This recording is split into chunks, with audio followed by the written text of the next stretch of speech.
Venture forth, brave souls, into the unforgiving realm of Dark Souls 2. In this land of crumbling kingdoms and forgotten legends, danger lurks at every turn, testing the limits of your courage and resilience. Join us as we peel back the layers of intrigue and delve into the haunting tales that haunt the desolate landscapes of Drangleic. Step into the intricate web of lore and history that is Dark Souls 2, where unraveling its mysteries feels like solving a Rubik's Cube blindfolded.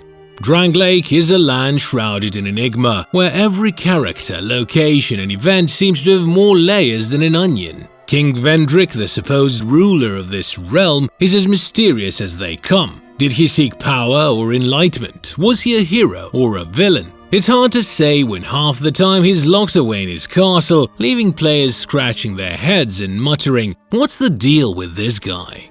And let's not forget about Aldia, the elusive figure lurking in the shadows of experimentation. Was he a genius seeking to transcend the curse, or just a mad scientist playing with fire? As players delve deeper into his research, they're left with more questions than answers, wondering if they stumbled into a laboratory or a circus of the absurd. And then there's the Daughters of Manus, a bunch of dark and brooding figures with as much backstory as a silent movie. Are they villains, victims, or just misunderstood souls trying to find their place in the world? It's a question that's as puzzling as trying to figure out why anyone would wear pants in a sauna. So, grab your thinking cap and get ready to laugh, cry, and maybe even throw your controller in frustration as you attempt to unravel the mysteries of Drangleic. After all, what's an adventure without a little confusion and a whole lot of fun? In the mysterious depths of Dark Souls 2, you'll stumble upon a character who's as enigmatic as she's sassy. Shanalot, better known as the Emerald Herald. Rumored to be the fourth firekeeper and sporting a touch of dragon heritage, Shanalot is your go-to guide through the labyrinthine depths of Drangleic. But don't let her half-dragon status fool you. She's all business, dropping hints and insults with equal measure. Picture this. You're trudging through the ruins, lost and confused, when suddenly Shanalot appears, her emerald eyes glittering with mischief. "Oh, you again," she quips. "Lost as usual, I see." With a flick of her tail, she gestures towards your next destination, her tone dripping with sarcasm. But despite her biting remarks, there's a certain charm to her guidance, like a begrudging mentor who secretly cares. Exploring Dark Souls 2 feels like wandering through the winding halls of Drangleic Castle, where quest lines twist and turn, leaving you wondering which path to take next. You'll find yourself embroiled in a web of intrigue and absurdity, where even the most mundane tasks take on a life of their own. Take for instance the tale of mild-mannered Pate, whose not-so-mild manners lead you on a wild goose chase across treacherous landscapes and deadly dungeons. One moment he's offering you helpful advice, the next he's luring you into traps with a mischievous grin. It's like trying to follow a trail of breadcrumbs through a forest filled with ravenous wolves. You never know what's waiting for you around the next corner.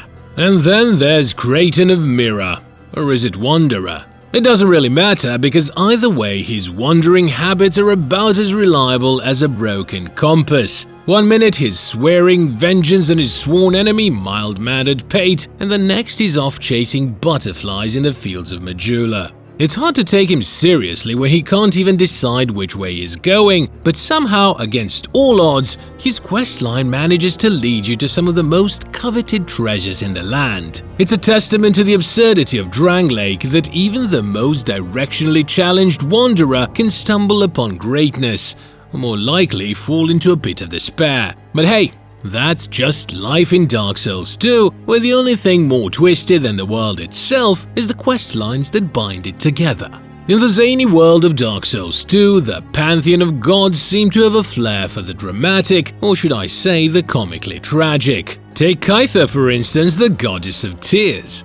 Now, who wouldn't want to worship a deity whose specialty is making you bawl your eyes out? Need a good cry after a tough boss battle? Just pray to Kytha and let the tears flow like a river. And then there's Faram, the god of war. You know, because nothing says divine inspiration like gearing up in armor blessed by a war god and charging into battle like a fearless hero. Forget strategy, forget tactics, just swing your sword and pray to Faram that you come out on top. It's like divine intervention, but with more blood and guts. But let's not overlook Nar Alma, the god of blood. Now this guy probably needs a serious intervention. I mean, what kind of deity is obsessed with blood? Does he spend his days dabbling in vampire fanfiction or hosting creepy blood sacrifices? Either way, he definitely needs a band-aid or two. And let's not forget about Xandro, the god of greed. Ah yes, because who doesn't love a god who's all about hoarding treasure and devouring everything in sight? Forget about enlightenment or spiritual growth. Xandro's followers are too busy counting their coins and plotting their next heist. It's like they say, in Xandro we trust, but only if he pays us first. So, if you ever find yourself in need of a good laugh or a good cry, just look to the gods of Dark Souls 2. With their shenanigans and eccentricities, they'll have you rolling on the floor in no time. The endings of Dark Souls 2, where the choices are as perplexing as trying to decipher the backstory of that cryptic NPC you met in the dimly lit corner of some forgotten dungeon. Imagine this. You've conquered the land, defeated the Throne Watcher and Throne Defender like they were mere flies buzzing around your head, and now you stand before the illustrious throne of want. Will you take a seat and become the next monarch, ruling over a kingdom of souls like it's your own personal Game of Thrones? Or will you say, nah, I'm good, and venture off into the unknown abyss, seeking a path beyond the grasp of both light and dark? It's a decision so weighty, it makes choosing between pizza toppings seem like child's play. Now, let's break it down like a complicated boss fight strategy guide. Option 1. You cozy up on that throne, embracing the flames like you're settling into your favorite recliner after a long day of slaying monsters. You link the fire, souls flourish anew, and voila! You're the big boss, the monarch of all you survey. But hey, don't get too comfortable, because as they say, once the fire is linked, souls will flourish anew, and all of this will play out again. Talk about deja vu. Or if you're feeling a bit rebellious, option 2 awaits. You collect those 4 fancy crowns, get Vendrick's blessing, no, not the kind you sneeze after, defeat all the big baddies, and then, instead of taking your rightful place in the throne, you decide to flip it the bird and wander off into the sunset, seeking something beyond the realms of light and dark. Because who needs a throne when you can have an existential crisis instead, am I right? So there you have it, friends, 2 equally absurd endings to ponder as you navigate the perilous world of Drangleic. Choose wisely, or don't. After all, it's just a game, right?